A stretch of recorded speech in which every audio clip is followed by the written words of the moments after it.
It's Chris. I'm going to do a video today. I think I want to do a video. This is going to be one of the usual videos where I start off with an initial idea and then take the idea wherever it goes. Philosophy, just stream of consciousness. I'm going to try and talk about,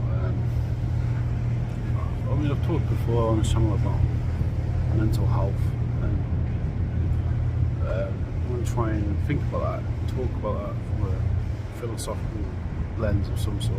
I'm not exactly sure what. I've just had a lot of thoughts going in my head about this recently. Now, obviously the stats are pretty clear on this now. Medical science put together. Most people are affected in one way or the other by mental health difficulty. About 1 in 4 people or something like that, right? At some time in their life. Sometimes it's a natural response to events in life, you know, loss of someone, grief or trauma or whatever. But obviously there is like pathologizing of mental health as well. Schizophrenia on the most extreme end, depression, unipolar depression, bipolar depression, and sort of like obsessive ruminations, OCD, that sort of thing. So yeah, I'm gonna just like basically philosophize on the fly about this from a few different angles. So I guess trigger warnings, like we're talking about mental health. So there might be a few triggering things, like discussion of mental health disorders for a start, and yeah. So if that's going to be worrying, I'll just put a list of stuff on the video that I might be talking about. Anyway, on with it. So obviously this is a hugely complicated area. No point denying that, like it's very complicated, but I think in a lot of ways I do think obviously that there is the very definition of mental illness is if your way of functioning in the world and dealing with the world is dysfunctional, or is perceived as dysfunctional at the very least. So if it's having a negative, the way that you interpret the world is having a negative effect on your ability to function in the world, that is where it's defined as a mental illness. Well, this is sort of this is sort of interesting if you think about historically how mental illness is perceived. Well, the Greeks, for example, called what would now be termed mood disorders as melancholia. They all came into that bracket diagnosis of melancholia, which is now recognised as bipolar 1 or 2, cyclothymic or depression or whatever. It's just like a negative mindset. No, this is the reason why the most area that I know most about, because I have bipolar 1. I've been diagnosed with that. I've struggled with it since I was 17, I'm 36 now. Schizophrenia is more thought disorder. There's on the extreme end, that is your typical crazy person who doesn't make any sense and sort of speaking in almost like riddles, word salads. But I mean, modern medicine's gone a lot further now. Obviously, this experience of the severity of the symptoms isn't the same for everybody with that disorder. Well, that said, like I'll talk about a few different things. Like, so in terms of I've known obviously a lot of people with mental health issues. I have one myself. Like at the extreme end of it, I was, I've been when it's not happened for a long time, but I was in mental health wards when I was a younger man. Especially mostly through my late teens actually, and like early to mid 20s.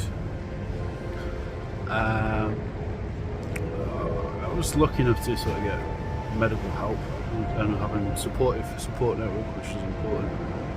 Medication, obviously, especially for a mood disorder, so something that can potentially move into psychosis, which is not pleasant, that's all it is. And I've had it, I don't know what it's like. But that's obviously important. But anyway, I was saying about how I've known a lot of people who've, in one way or the other, diagnosed with a mental health condition. And it is interesting because I think in a lot of ways I'd probably be considered highly functioning. I've been able to hold down at work, held down various jobs, you know, not always with the best of success, but I could at least had jobs and held them down for quite a while. And you know, I've had relationships, been able to do that. I've been able to have a long-term relationship. It was quite serious for 4 years. Various other relationships, like romantically, which was definitely useful. And I think it's definitely, you know, well, negative and positive, obviously. You know, I'm not wiggling them anymore, but I would probably be considered high functioning people, because the problem with mental health problems, the way they're treated is it can be very ostracizing. And I think even even like for myself, like I'm not making myself, I'm sort of trying to pick myself as a victim or anything here, but I've talked very openly about it, and I know for sure that I've faced stigma out there in the big scary world because of it. And I think in a lot of ways it doesn't make me brave, it's just, I'm literally just, you know, relaying my experience, but there is a lot of potential drawbacks to talking about it in the open. But the problem is, obviously, that if people don't, then the misunderstandings and, you know, incomprehensions of it increase. So it is quite important, I think, to talk about it on some level, how it affects oneself. But yeah, I'll probably do a further video for the story, like 6 minutes. I'm just show you where I'm at. To the marina in London. But yeah. What was I going to say? I'll do a further video talking more about something. Run off steam. Just had a thought actually, and I'll end the vlog on this with this clip. There's this really good film, Nostalgia, by the legendary Russian director, artist, poet Tarkovsky, which I thought I'd show, which I think sort of illustrates what I'm talking about a bit. Trigger warning, it has got a scene of sort of, well, self-harm really, but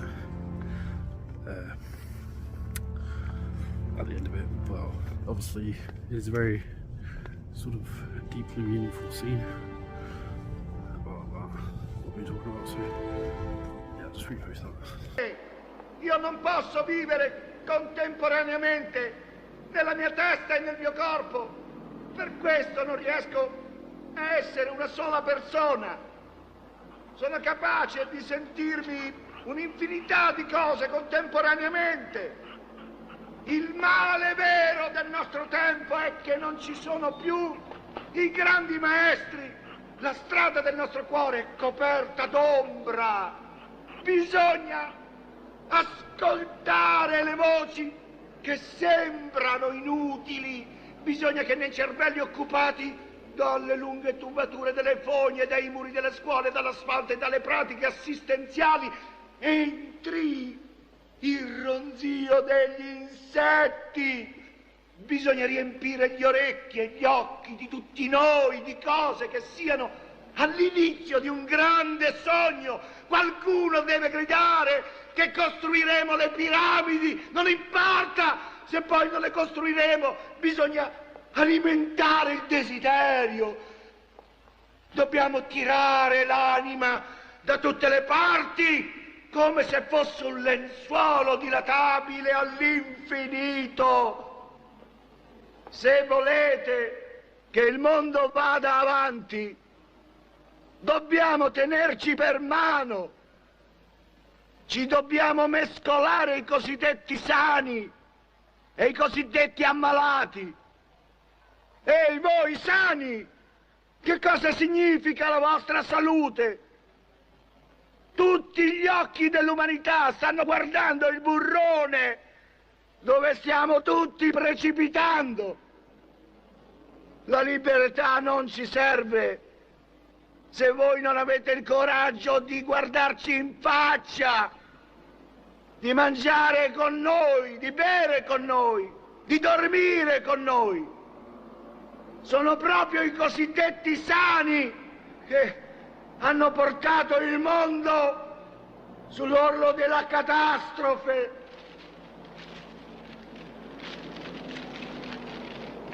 Uomo, ascolta. In te acqua, fuoco e poi la cenere e le ossa dentro la cenere. Le ossa e la cenere. Dove sono? Quando non sono nella realtà e neanche nella mia immaginazione. Faccio un nuovo patto col mondo. Che ci sia il sole di notte e nevichi d'agosto. Le cose grandi finiscono. Sono quelle piccole che durano. La società deve tornare unita e non così frammentata. Basterebbe osservare la natura per capire che la vita è semplice e che bisogna tornare al punto di prima, in quel punto dove voi avete imboccato la strada sbagliata.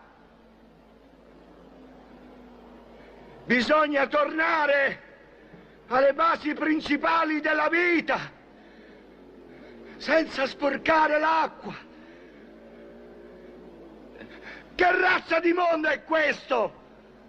Se è un pazzo che vi dice che dovete vergognarvi. Adesso musica. Musica! Musica!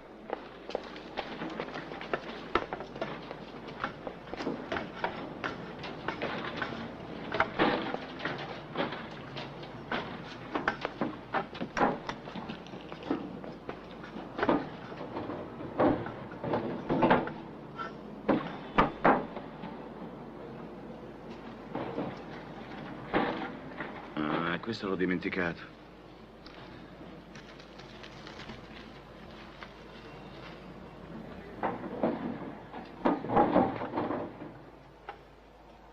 Oh madre, l'aria è quella cosa leggera che ti gira intorno alla testa e diventa più chiara quando ridi.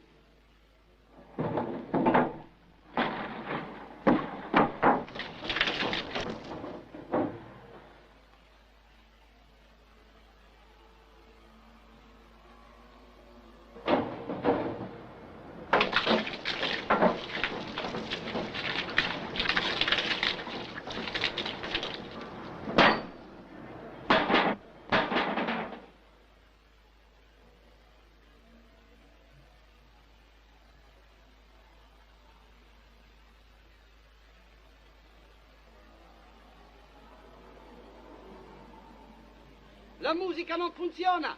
Aiutatemi!